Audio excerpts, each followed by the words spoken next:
Hey again, it's Jamie from jamieedwards.com, and today I want to ask you the question, is your software company being managed by fear? And if it is, are you deferring changing that to someone else?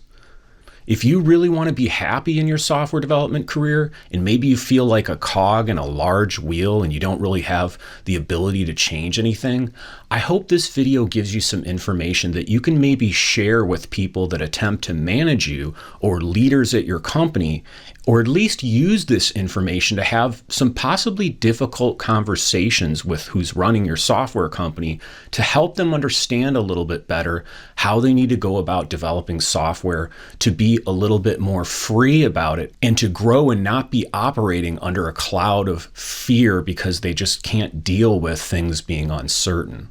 When I go into a software company and I find the culture there is toxic and people are operating under a lot of fear, it's usually because they don't really understand where in the life cycle of their software product they are, and they're trying to manage the product and the company to save costs.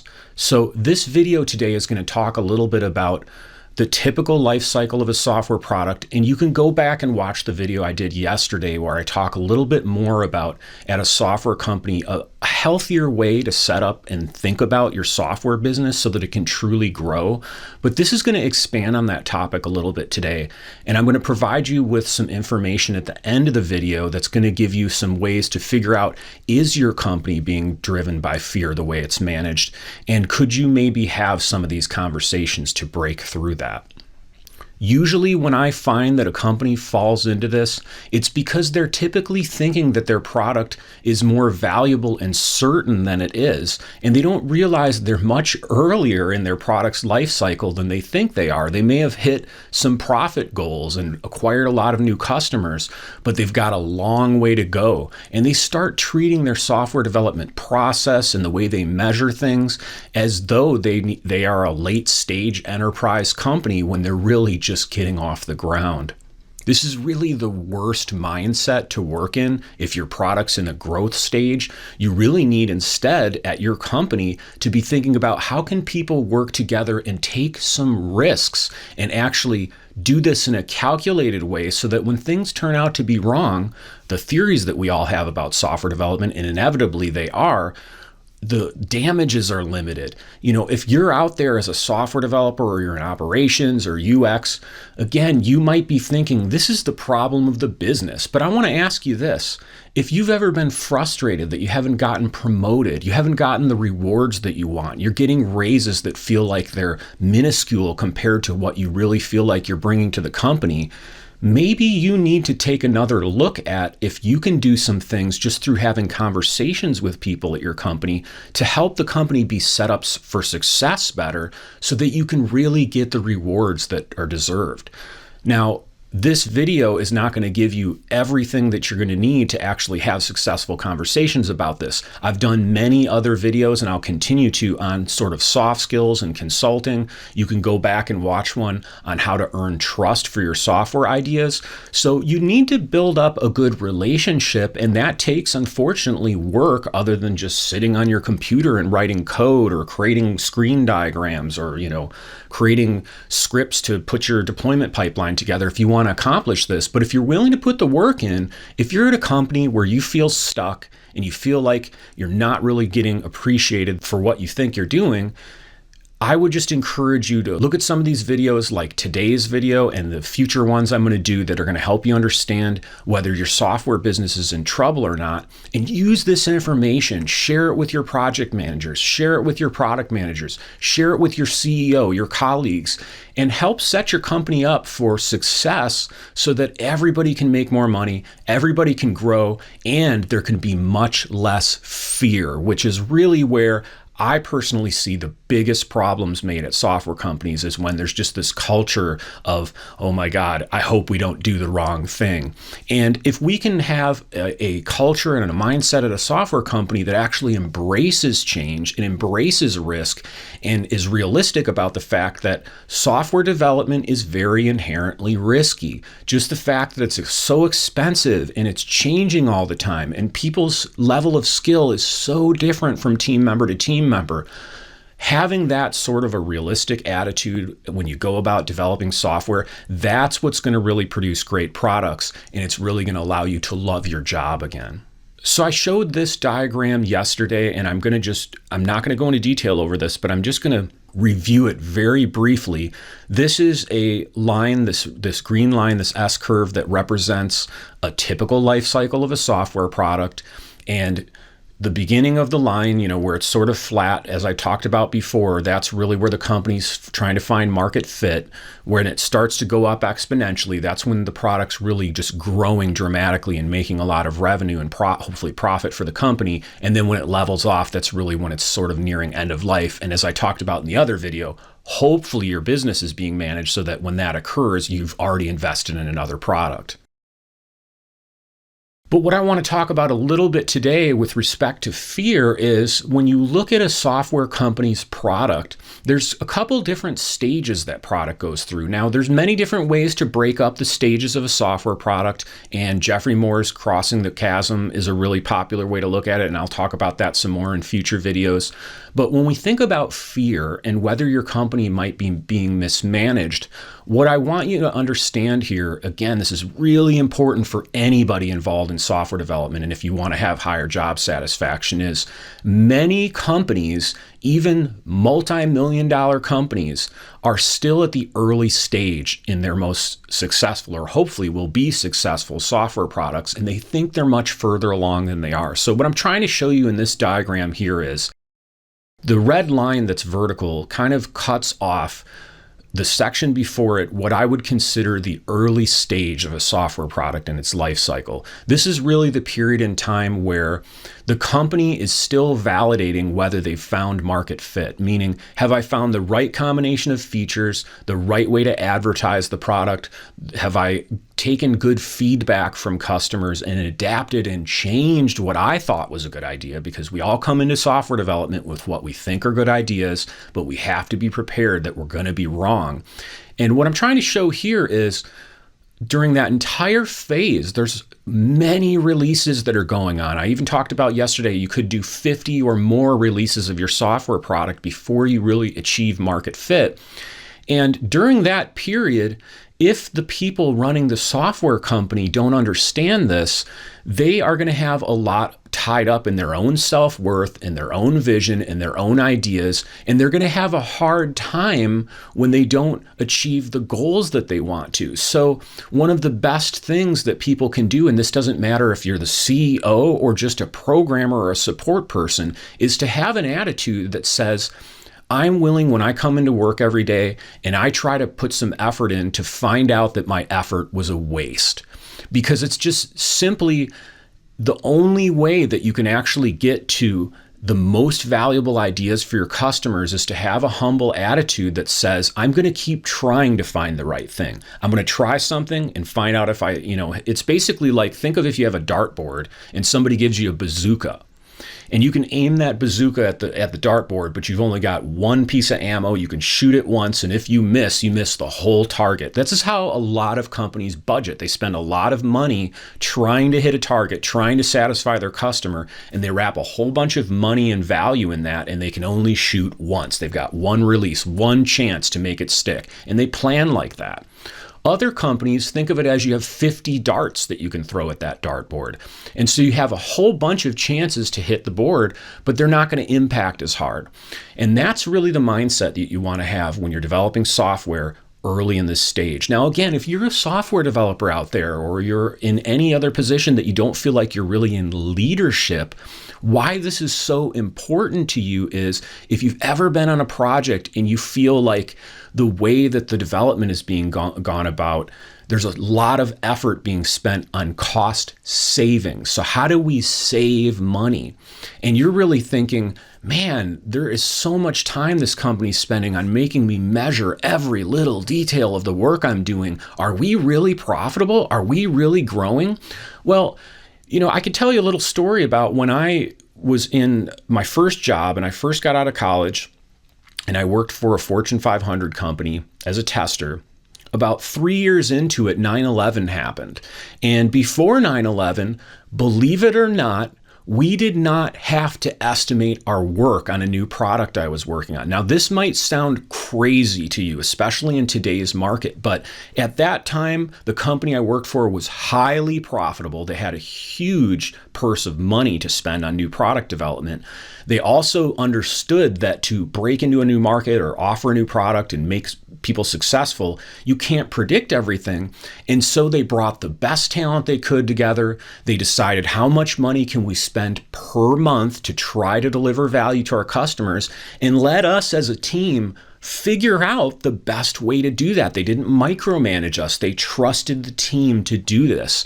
And through that culture, we came up with award-winning SDKs. We partnered with huge technology vendors that didn't even know about us before. We, acquired customers that weren't even interested in our brand anymore.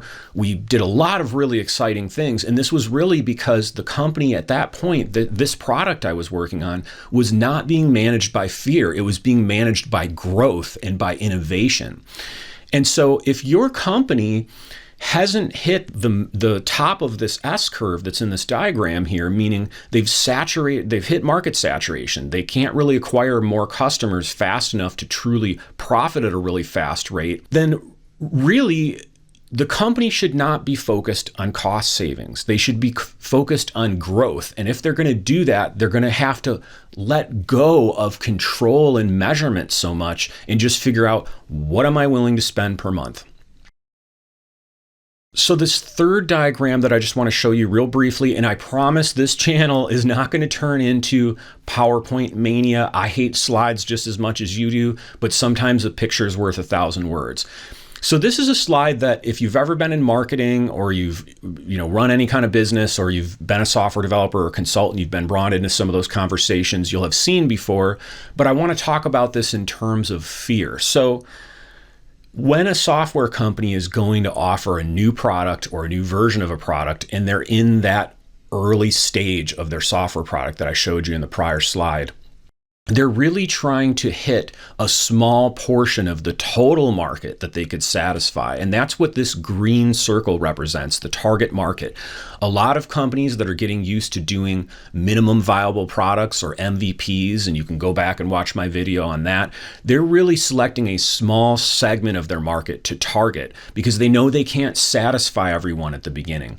And in this diagram here, I'm just giving an example. Maybe your target market is 500 potential customers. Now that's a pretty good size target market. You might, for an MVP, you might really want that to be like 10 customers that you're getting feedback from and input. The point being, you're probably going to have to, at your company, release many little releases of software and many theories of value. Remember, I've talked about this in other videos. Everything we put on our backlog is a theory. It doesn't matter what usability studies we've done and how much our customers have told us they've loved it, and how many companies like Gartner and people like this we've paid to give us validation that, yes, my idea is good. The proof is in the money. If the customer pays for it, then it's valid. And you're not going to know that until you release something to them.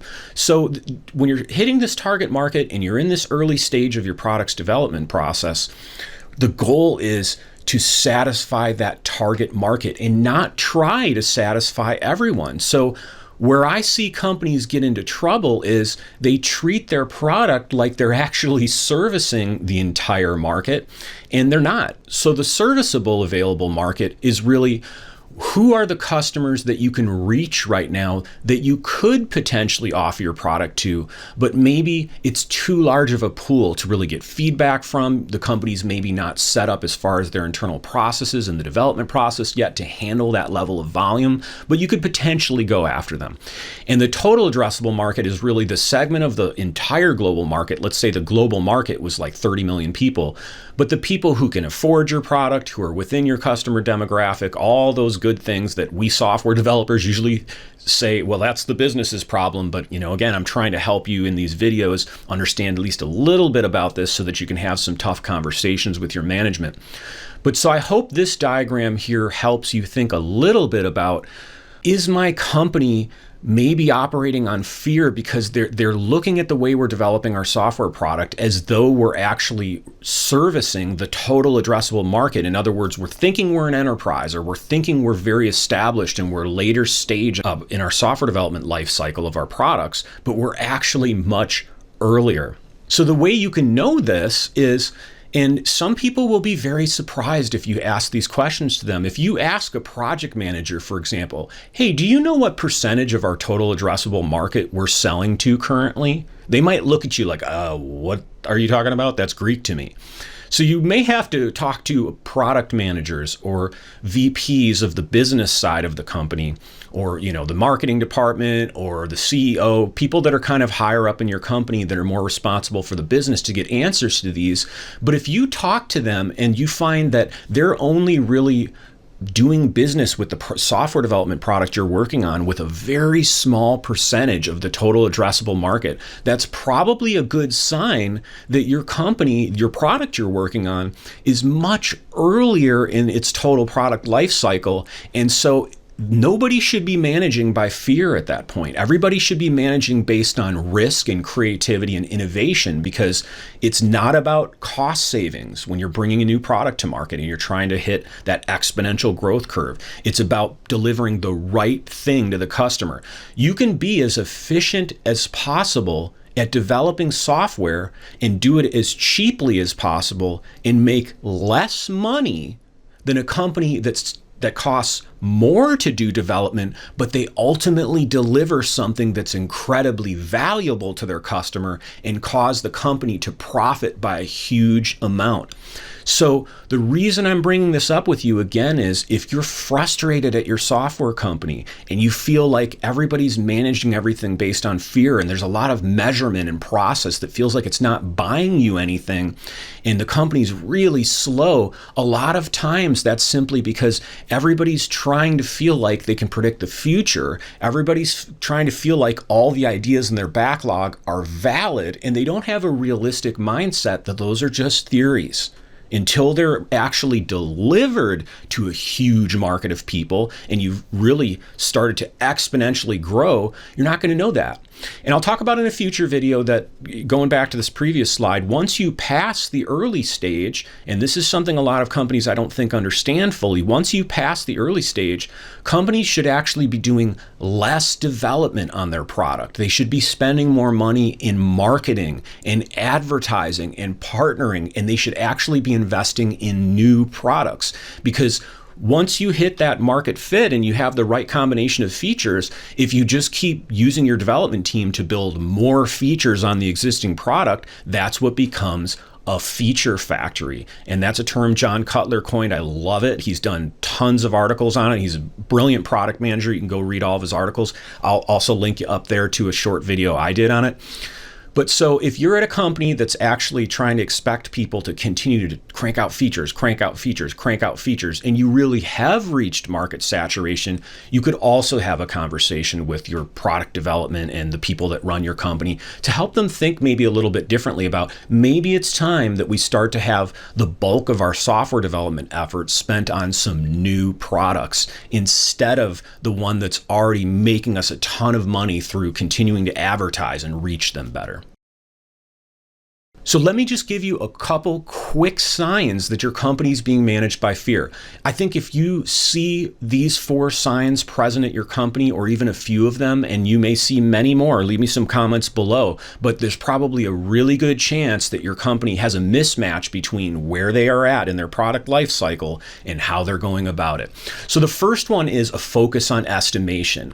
If your software company spends a lot of time and spends a lot of your time, maybe as a programmer or ops person or UX person, trying to figure out how long it's going to take to do things, they're focusing more, again, on cost savings instead of growth. Because if we're going to try to build a software product and deliver it to a market, and we're going to be humble about it, and we're going to understand we need to take risks and we need to experiment and we need to deliver little things to the customer and figure out what value is in them and be prepared to throw those away as soon as we find out, you know what, our idea was a bad idea, then it doesn't make much sense to spend time estimating. It makes much more sense to spend time figuring out, how do we design a little experiment? How do we release something really small and have our customer either love it and continue to invest in it or abandon it? And you don't need to estimate anything to do this. You just need to take the time to really think about, how do I break up my work into small slices I can deliver in potentially days, and figure out how to get that out and how to measure whether it had the impact that you wanted. So if you're at a company that's focused on estimation in the early stage of the product and they haven't serviced their entire total addressable market yet, then there's a good chance that they're being managed by fear. And this is just a mismatch in the culture and how people are going about developing software. The second thing that you might see that's a sign of this is when a company focuses, and this is directly related to the last one, a lot on cost savings. And the way you can tell this is if you have a project manager or somebody above you, and they're constantly asking you, how much did you get done? How quickly are you going to get this done? And they're focused a lot on, is my development team doing enough? That's just another example of a cost savings and fear mindset. And if the company, again, its product is in a growth stage and they're still trying to find market fit, they should not be concerned with cost savings. They should be concerned with finding the right features. The third thing that might be a sign that your company is being managed by fear in the wrong phase of the product life cycle is a focus on features instead of reaching outcomes. So a way that you can tell this is if your company is doing Scrum or Agile or Kanban or some form of lean product development, and you're getting the company to do a really good job at coming up with little tiny thin slices of experiments they can release to the customer and then try to figure out if it's valuable, inevitably, many of those ideas are not going to have the impact on the business that people wanted. And what I think you need to do is watch for the reaction of leadership and the people who had those ideas when they get feedback that's negative. If somebody has a theory that a feature or a piece of the product is going to be valuable to the customer and they think they're going to love it, maybe they've, again, gotten a whole bunch of feedback from their existing customers that all say, we're going to love this, and then they release it and they measure the impact or they get feedback and it's not positive feedback. If the people who came up with those ideas look at it like, well, that feedback must be an outlier. You know, nobody really feels that way. We haven't gotten enough feedback from people. We just need to keep investing in that. That's a really good sign that the people managing your software product or your company, they don't have a growth mindset. They're managing based on fear. And the fourth tip I'll give you to kind of look at your software development management and help you determine if they're really going about it in a healthy way, depending on where they are in the life cycle, is they won't really shift direction between releases. And this is directly related to the last point. So it's really, my ideas have to be right. That's really the attitude. And when I see companies that actually are in a growth mindset, what ends up happening is their product backlog, their list of all the potential things, the ideas they have for delivering to their customers is changing all the time. And so if you have a company that actually asks your team to estimate, again, a whole bunch of work for a big vision for a software product, and the team starts building it, and maybe you're doing Scrum and 2-week sprints or month-long sprints or 1-week sprints, however long your iterations are, or maybe you're even doing Kanban, and people are just constantly pulling work off that backlog and executing it in the same order, and from week to week, month to month, that priority list never changes. It's a good sign that your company is actually managing out of fear. They're afraid of what could happen if they find out that their features weren't valuable. And so, in fact, they haven't even set up their development process to accommodate feedback. So is your software company managed by fear? Now that you've thought maybe about this information, some of this might be new, some of it might not. Have you been at a company before where you feel like, you know what? We haven't even really reached critical mass yet. Why are we measuring everything? Why are we estimating everything? Why aren't we really looking at measuring whether what we're releasing is really having the business impact we want? If you're working at a company that's like that and you're frustrated, leave me some comments below of how you've dealt with it and maybe some ideas for future videos where you'd like to hear me expand more on how I've been successful with this. I'm going to talk a lot more in future videos about some really practical strategies that you can use to reach people and help them, think about this a little bit more and understand what's in it for them, but also how you can cope with if you're at a software development company and people are managing things based on fear, having a healthy attitude so that if you can't change things, you either make some tough career decisions to maybe get out, or you just accept the circumstances in a way that you don't drive yourself nuts. So if you're new to my YouTube channel, please subscribe. You can click the little bell icon next to the link and it'll actually notify you when I post new videos. I'm also on 4 podcast platforms if you'd rather listen to this as a podcast: Google Play, Stitcher, iTunes, and SoundCloud. And you can like me on Facebook. So until next time, thanks.